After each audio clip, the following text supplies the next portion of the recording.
네, 방구석 철학자의 밤 고독에 대해서 얘기를 해보겠습니다. Solitude. 언론보다는 좀 자발적으로 스스로 택하는 느낌의 표현이라고 이제 해서 이제 Solitude를 골랐습니다.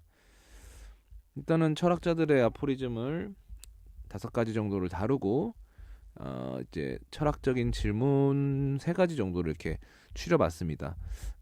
이게 챗GPT에게 아포리즘을 던져주고 질문 던져줘 이렇게 하면은 보통 한 7개의 8개 아포리즘 그리고 한 5개 정도의 질문을 해가지고 조금 이제 분량도 조절할 겸 저도 해가지고 좀 정리를 해봤습니다.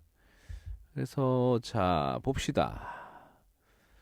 Whosoever is delighted in solitude is either a wild beast or God. 고독을 즐기는 자는 야수이거나 신이다. 아리스토텔레스가 한 말이라고 하는데요. 일종의 고독을 이제 즐기는 사람들은 이제 사회성이 떨어진 마치 야수와 같은 뭐 그런 이제 표현을 쓴 거고, 아니면 홀로 초연하게 존재할 수 있는 절대자와 같다. 그래서 이게 인간이 기본적으로 사회적인 동물이라고 하니까 아무래도 이것에 벗어난 형태라면은 사회성을 잃어버린 혹은 그 사회성을 넘어선 그런 절대적인 측면, 뭔가 야수성과 신성성을 가진 그런 양가적인 측면에서 고독을 본 것 같습니다. 그 다음 아포리즘은 다음과 같은데요. I never found a companion that was so companionable as solitude. 나는 고독만큼 좋은 동반자를 찾아본 적이 없다. 헨리 데이비드 소로. 이분 시인인가요? 아무튼 시인이었나? 그런 것 같아요. 저도 이제 다 아는 건 아니라서. 어떤 고독이라는 것이 뭔가 새로운 외로움이라는 그런 언론에 가까운 정서라기보다는 자발적인, 그러니까 솔리튜드는 자발적인 형태니까요. 그래서 약간 홀로서기를 좀 생각해 볼 수가 있는 것 같습니다. 그렇게 따지고 보면은 참 이 고독이라는 게 어떨 때는 자발적인 느낌도 있지만 어떨 때는 좀 어쩔 수 없이 예, 택하는 뭐 그런 그 둘 사이에 좀 밸런스를 예, 잘 잡아야 되는 부분인데, 누구나 음, 자발적인 고독을 추구하겠지만 본질적으로 참 외로움이라는 정서를 버텨낸다는 게 쉽지 않은 것 같아요.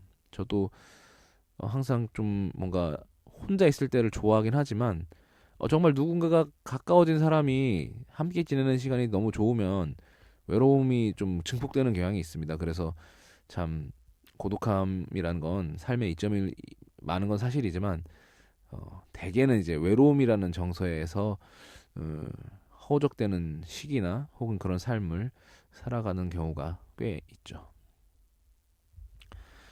그 다음은 이제 Solitude is the great teacher, and to learn its lesson you must pay attention to it. 고독은 위대한 스승이며 그 가르침을 배우려면 주의를 기울여야 한다. 디박 쇼프라라는 분인데요. 잘 모릅니다. 요거는 재밌네요. 그러니까 위대하지만 배울 때는 주의를 기울여야 한다는 거는 아무래도 처음에 이제 고독을 스스로 자발적으로 택해서 그 삶을 되게 풍요롭게 갖는 시기를 보내겠죠. 처음에는 이제 자발적으로 택했을 것이고 뭔가 홀로 서기를 하기 위해서 굉장히 뭐 준비가 됐거나 본인의 취향에 맞았거나. 근데 고독을 자발적으로 택했더라도 인간은 기본적으로 앞서 말했듯이 사회적인 동물이기 때문에 그 외로움, 고립감을 이제 견뎌내는 과정 속에서 굉장히 이제 시야가 좁아지고 어쩌면 편협한 인간으로 전락할 가능성이 있죠. 보통 이제 어떤 영화나 드라마 혹은 또 대충 어떤 미국 드라마 이런 데 보면은 어떤 외딴 집 하나가 있고 거기서 이제 샷건 하나 들고 있는 노인네가 있죠. 보통 이제 외지인들에 대해서 굉장히 이제 거부감을 표현하고 표출하는, 허나 마음 안에 이제 어떤 외로움 때문에 그랬다는 사실 등 아무튼 그런 클리셰적인 이 캐릭터긴 하지만 이제 지나고 보면은 뭔가 이제 우리도 이렇게 돌아다니다 보면 뭐 외롭게 지내는 뭐 할머니 할아버지 분들 중에 굉장히 되게 고집스럽고 가까이 가면 막 뭔가 욕 들을 것 같은데 막상 또 이제 이야기 나눠보다 보면은 이제 본인의 어떤 삶에 대해서 이렇게 서사를 풀어놓기도 하고 그런 게 있죠. 그런 거 보면 어떻게 보면은 참 외로움이라는 게 사람을 잡아먹기도 하는 느낌이 들어요. 그러니까 많이 시야도 좁아지고 어떤 외로움에 이제 천착하다 보니까 사실 그분들의 입장에서는 자발적인 고독이라는 개념은 거의 사라졌죠. 그렇기 때문에 잘 다스릴 줄도 알아야 된다. 외로움이라는 것도 그렇고 그 감정을 그리고 고독이라는 음, 그런 자발적인 어떤 선택을 위해서 잘 주의를 기울여야겠죠. 그 다음은 이제 In solitude the mind gains strength and learn to lean upon itself. 고독 속에서 정신은 힘을 얻고 스스로 의지하는 법을 배운다. 로렌스 스턴. 모르겠습니다, 이분은. 자, 고독을 자발적으로 또 주도적인 방법으로 이제 견제하고 버티어 살아난다면 그럴 수 있을 것 같아요. 그러니까 정신적인 힘도 얻을 수 있고 스스로를 의지한다. 되게 멋진 느낌이지 않나요? 나만 그런가?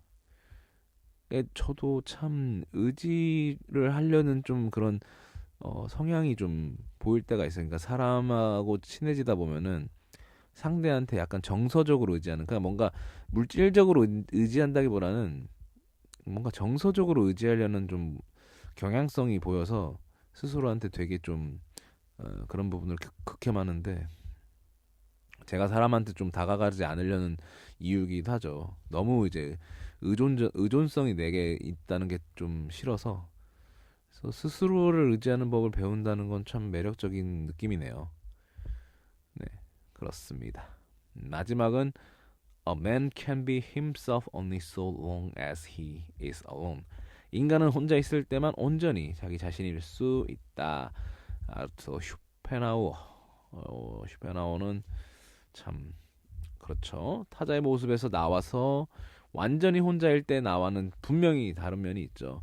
누구에게도 보여지지 않는 오롯한 나만의 시공간에서 제 자아를 발견할 수도 있는 것이고, 물론 하나 이제 전제 조건은 나 자신을 적확하게 판단할 수 있는 메타인지가 돼야 된다고 봐요. 앞서 말했듯이 어떤 외지인들에게 경계하는 그런 노인이나 어르신분들은 어떻게 보면 메타인지가 잘 될지 말지는 좀 의문부가 있고요.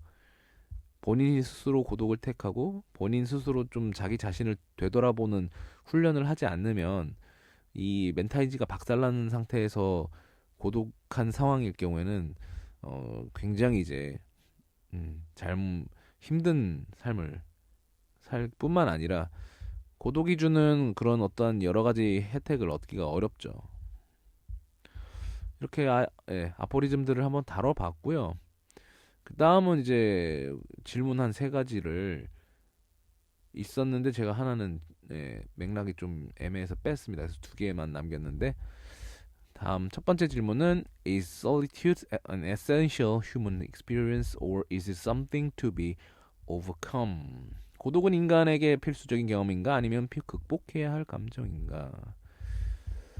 뭐 고독은 누구에게나 찾아오는 굉장히 상수죠. 상수지만 변수이기도 한데, 인생을 길게 놓고 보면은 고독함을 느끼는 그 이제 순간순간들은 당연히 찾아오는 거고, 심지어 굉장히 뭐 공감할 수도 있을 수 있겠지만 누군가는, 그러니까 여러 사람이 어울리는 공간 안에서도 고독함을 느끼는 경우가 있어요. 그죠?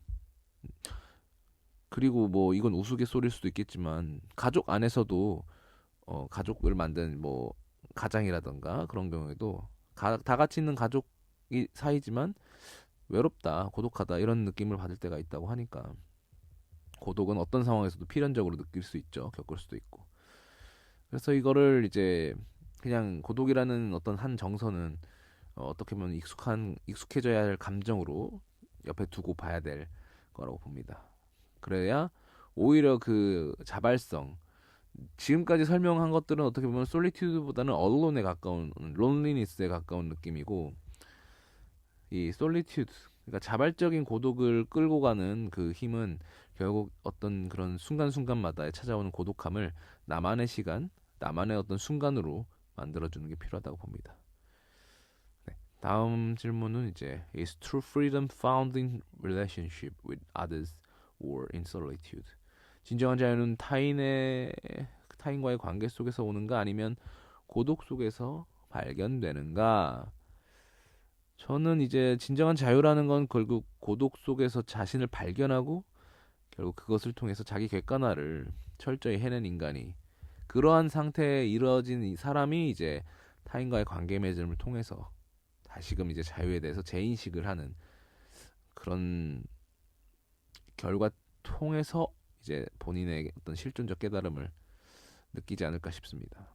그냥 물론 이제 타인과의 관계 맺음 속에서 자신의 어떤 자유를 확인할 수도 있겠죠. 그런 류의 자유도 있겠지만 저는 자신의 어떤 내적인 고독함 그것을 먼저 이뤄내고 난 뒤에 그로 인해서 발견하는 어떤 자유의 어떤 씨앗 완전히 혼자만의 어떤 깨달음 속에서도 자유를 얻을 수 있다고 보지만 일반적인 상황에서는 자기 내면의 어떤 정서에서 독립성을 갖고 그 다음에 타인과의 어떤 관계 속에서 점진적으로 진정한 자유를 향해 나아갈 수 있다는 게 어떻게 보면 저의 입장이라고 봅니다. 왜냐하면 인간은 어쨌든 완전한 고립감 속에서는 살아갈 수는 없다고 봐요.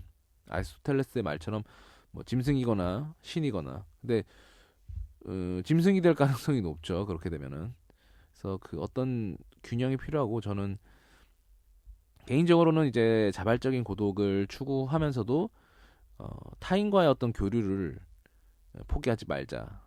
왜냐하면 타인과의 교류 속에서 나의 부족함 혹은 나의 어떤 강점, 뭐 내가 어떻게 보면 더 나아갈 수 있는 아니면 어, 상대방을 편하게 해주거나 재밌게 해주거나 그 사람의 어떤 정서를 이해하고 공감하는 과정 속에서 내 안에 어떤 자아를 또 찾아내고 그 실현할 수 있는 길이기 때문에 굉장히 발전적인 정서를 얻을 수 있기 때문에 고독을 자발적으로 선택하더라도 항상 그 사회 내에서 우리는 어떤 그런 울타리 속에 있다라는 존재임을 잊지 않아야 될 것으로 보여지십니다.